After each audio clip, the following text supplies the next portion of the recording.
So here's a different topic for you. The idea of having children. That's something that still fascinates me, and I've been researching it for quite a while. And coming from a human being who does not have any children at the time of this recording, I've been spending a lot of time asking around people who do have children, people who want to have children, people who think they want to have children, and getting their feedback so I would understand what is that idea all about and what is the correct and respectful and fair way of bringing a child to this world. And the ideas are quite colorful. One concept that I've noticed is some people want to have children so that they would have somebody who take care of them when they're older. In other words, they want to reproduce their genes in order to create a future caretaker, like a long-term investment. I'm bringing you to this world, my child, so that you become a caretaker for me. I think that's very selfish, although it does present some opportunities. Of course, when you're elderly, you need somebody to take care of you, and ideally it will be your children or somebody very close to you. But I don't think it's a reason to bring a child into this world just so you would have somebody to take care of you when you're older. You might as well just save the money without having a child. The money that you would have spent for the child, you save it, and then you spend it, invest it in a nursing home when you're older. And there will be people taking care of you. So I think it's unfair for the child to be part of a contract that he or she never signed. They were never aware of the expectations that will be put on them when they come into physical form. So I don't think that's a good reason to have a child. Other people say they don't want to be alone, so they want children. Well, it's the same as the first answer, in my opinion. How is it fair to bring a child into this world just so that you're no longer lonely? You can buy a dog, a cat, you get a pet, and you won't be lonely anymore. It's not the same kind of company, but it's not a reason to bring a child into the world just so that you're not lonely or they will be taking care of you. Another reason was related to time constraints and biology in general, because for reasons that I don't understand, nature has created women in such a way that they have a much smaller window of fertility than men, so they have to act fast. So some women would say, well, I have to have a child because I just have to, and it's time, and I don't have much time left in terms of the potential of being a mother, so I have to do it. It's like pressured by time or pressured by family or by spouse, or it's a pressure that implies a certain thing must happen. You must have a child because of this and that. That's still not a good reason, in my opinion. That's not living with integrity towards the future child.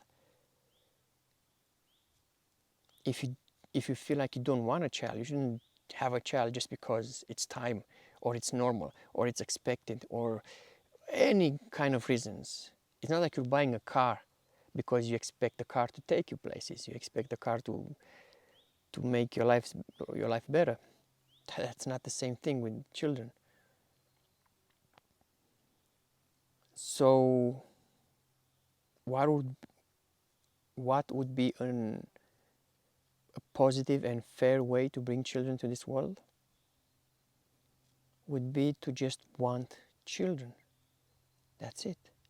To want to be a guide as a parent, just a temporary guide to bring another entity into this world, help him or her grow up, learn about how life works, strive to become the best teacher, the best parent that you can possibly be. And as they get more mature and they can be on their own, you encourage them to explore life. Of course, with positive advices, with things that they may benefit if they will do, things that might affect them. So you teach them as good as you can, but then you let them go and you encourage them to explore life. And hopefully, maybe, they will keep coming back to you, they will love you, they will respect you, they will take care of you when you're older, they will do all the other chores that other people insist that should happen and come from their children.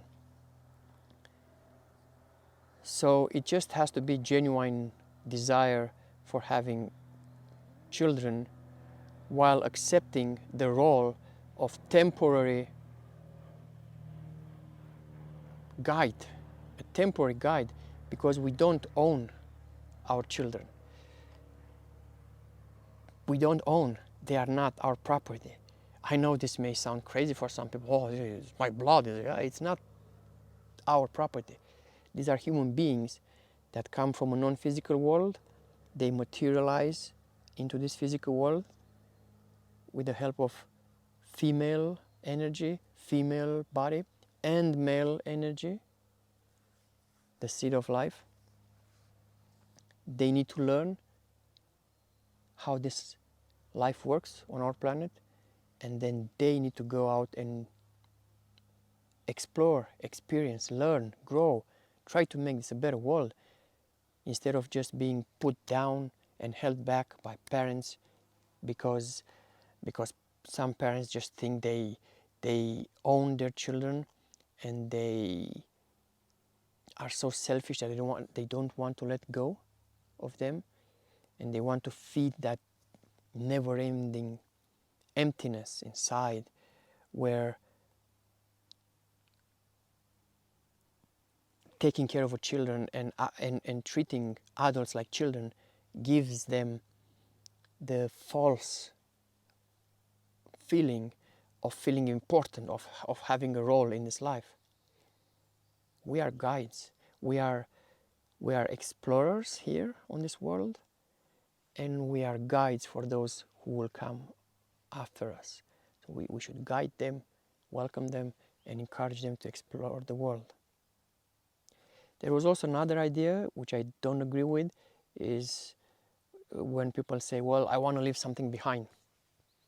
Well, I mean, put yourself in the position of an unborn child, and somehow you hear the demands coming from your parents, future parents.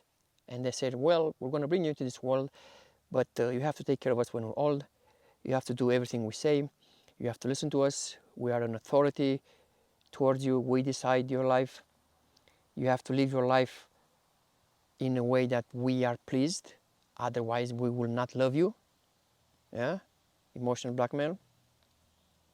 And we will use you as a reason for us to have meaning in our life, and to say, well, I've left something behind, that's it.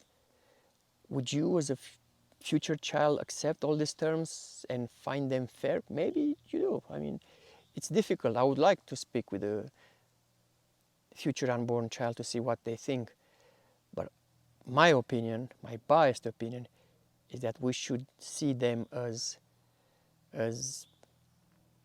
travelers and explorers, just like we are. And then from explorer we become teacher, guides. And they, as they advance in life, they will become teachers and guides for the ones that come after them. And it's a beautiful cycle, and it's a fair cycle. So the best reason to ever have a child is if both parents want to have a child just for the sake of having a child or more children, to see them grow, to dedicate a huge chunk of their lives for taking care of their children and enjoying every step of the way, no matter how hard it gets, without having fixed expectations of future caretakers, of obedient soldiers.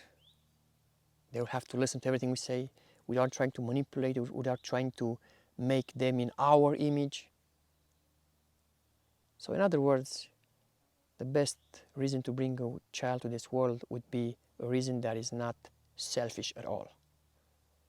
And it's selfless.